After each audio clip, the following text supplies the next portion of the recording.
Hello, welcome to Healing Pelvic Pain. I'm Bevis Nathan, and Maria Elliott and myself are from the New Medicine Group in London.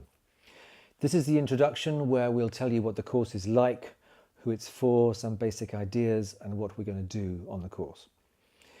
The essential structure of the course is a mixture of talks, all of which you can download as PDFs, demonstrations and exercises. There are also some diagrams, which we hope will explain things further. But we've tried to minimize these in order to make it more like you and us working together rather than you attending a lecture. We think the course is suitable for anyone suffering from pelvic pain that is not resolving. You're rather an elite group. Research tends to suggest that you're above average intelligence. None of the exercises are dangerous, although some may be not so easy, and some do stimulate strong reactions in the nervous system, including emotional reactions. And this is normal. You must use your own common sense when doing the exercises. And if you have any concerns, ask your favourite healthcare professional. We hope you have one. Or see our frequently asked questions. If your query isn't covered in our FAQs, by all means email us.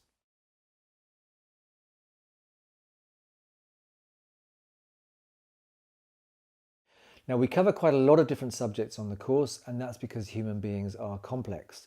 We will keep things as simple and doable as we can, little by little. We'll repeat ourselves because repetition helps learning, and you will notice that the subjects overlap. This should be useful. Now, we're making an assumption that you've bought this course because you're struggling to heal from pelvic pain. So you will know by now that pelvic pain is widely recognized as a particularly difficult problem to deal with. Very often there's a fruitless search for infection or other objective disease. We've got into the habit of labelling conditions. Makes us feel more in control. Not sure if it's always helpful. You may have gone through various diagnoses: interstitial cystitis, pudendal neuralgia, irritable bladder syndrome, vulvodynia, and so on. And sometimes there are recognisable problems in the tissues. Sometimes the original trigger, perhaps an infection or an injury, has healed, and yet the pain is still there. We are becoming increasingly aware of the value of manual therapy, especially applied to those muscular and membranous parts of the pelvis that get into habits of over-tightness and over-sensitivity. Manual therapy is very useful here, and Maria will be talking to you in detail about it.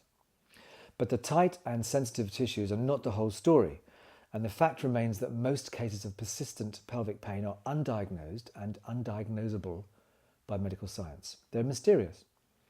And therefore we found it's no longer enough to expect to diagnose a malfunction which can then be fixed. We need to do something else. Instead, we have to broaden out our approach.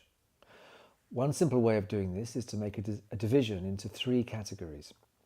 A, the physical body, how it moves. This is Maria's speciality. B, psychological, emotional, and even spiritual issues, including stress, shock, and trauma. This is my speciality. And C, the chemistry of the body and nutrition and medicine for it. Clearly, these are all part of one another. Emotions are all caused by chemical changes, movement affects our mood, and so on. So it's an artificial division, but a useful start. Now, Maria and I are covering the first two of these in a lot of detail. For help with nutritional advice, we recommend you find a nutritionist experienced in pelvic health. This is not our area of expertise. So we give some recommendations for those of you in London, and some of these physicians will be available for online or telephone consultations. And even this division into three is itself a simplification, because complex pelvic pain has meaning. All pain has meaning, okay? If my hand hurts so much I can't play the guitar, I'll be cross, sad, maybe depressed. It'll affect the whole band. They won't be able to play gigs. I will skulk around the house and irritate my wife. Of course, all this is obvious. Pelvic pain will interfere with our relationships. It influences our lives, our families, friends, and especially our intimate relationships. You know this. And it is to some extent determined by our genetics and culture. So it affects our entire personal experience. Persistent pelvic pain is not just to do with body tissues and sensations. Although these are important, it is a whole person dysfunction. This is vital to understand. And it's not just a question of merely understanding. You as a whole person must engage with you as a whole person in order to heal. This is not an easy concept.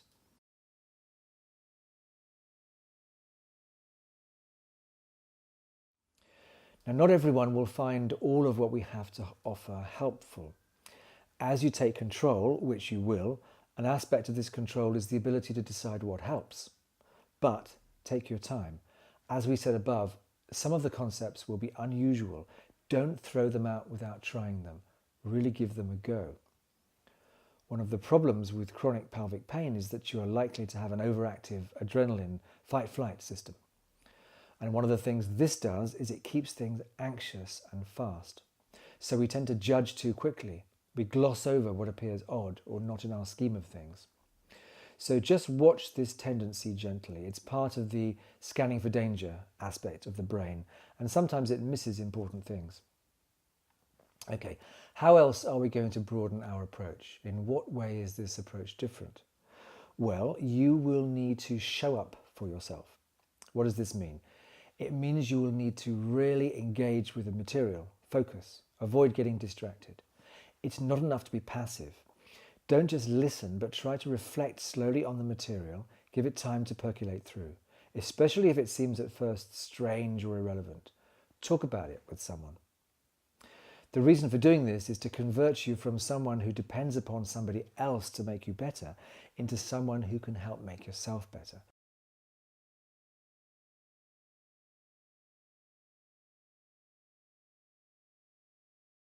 Of course, we all need help from one another. We don't mean do it all on your own.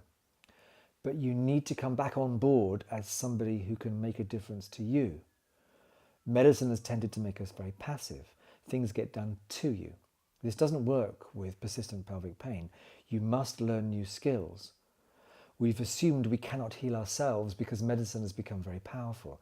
Doctors appear to us to be powerful figures with extraordinary knowledge. We, on the other hand, are relatively weak and ignorant.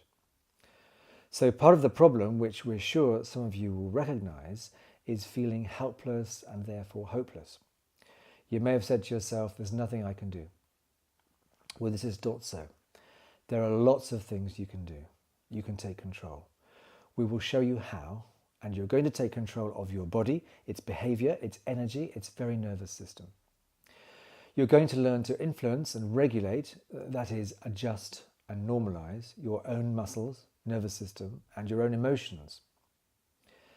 That means what else is required is for you to work with your mind and your emotions. If you do not look at what you're doing mentally and emotionally when you're in chronic pain, it's so difficult to get better.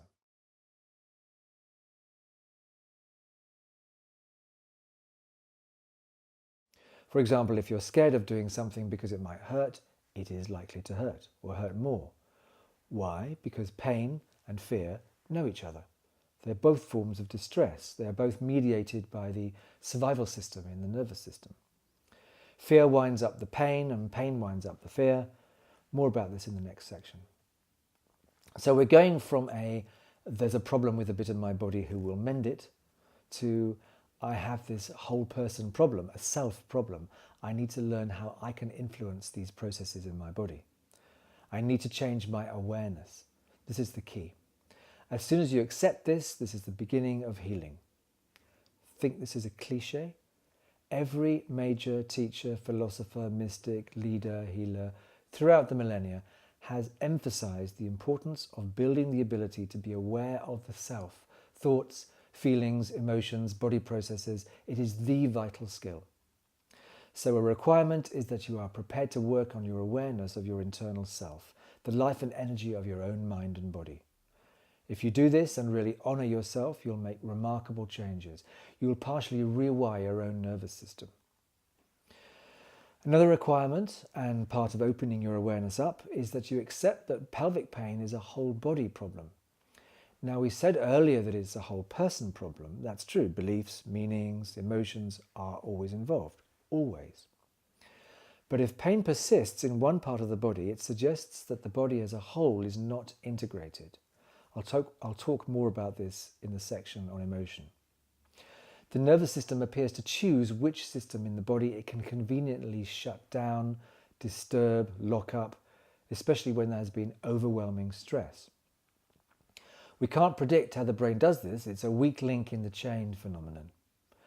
What this means is that if you improve your awareness of and the health of and the way nervous energy can be felt in the whole body, it makes it much easier for specific regions of the body to heal. I'll say this again. If you improve your awareness of and the health of and the way nervous energy can be felt in the whole body, it makes it much easier for specific regions of the body to heal. This is a basic principle of all systems of medicine, ancient and modern. So a requirement is that we broaden our perspective from the pelvis into the legs, this is so important, into the belly, chest, back, neck, shoulders, arms and head. We'll show you how to do this and explain more about why it helps. What else is required? Well, if you've a supportive family and a network of friends, this is magic. It makes all the difference in the world. Daunted yet? We wouldn't be surprised. But take heart, we will guide you along the way. Remember, if getting rid of chronic pelvic pain were merely a question of having something different done to you, you wouldn't be watching this now. To begin to heal, you have to learn why the problem is there and actively engage with it. So good luck and see you in the next section.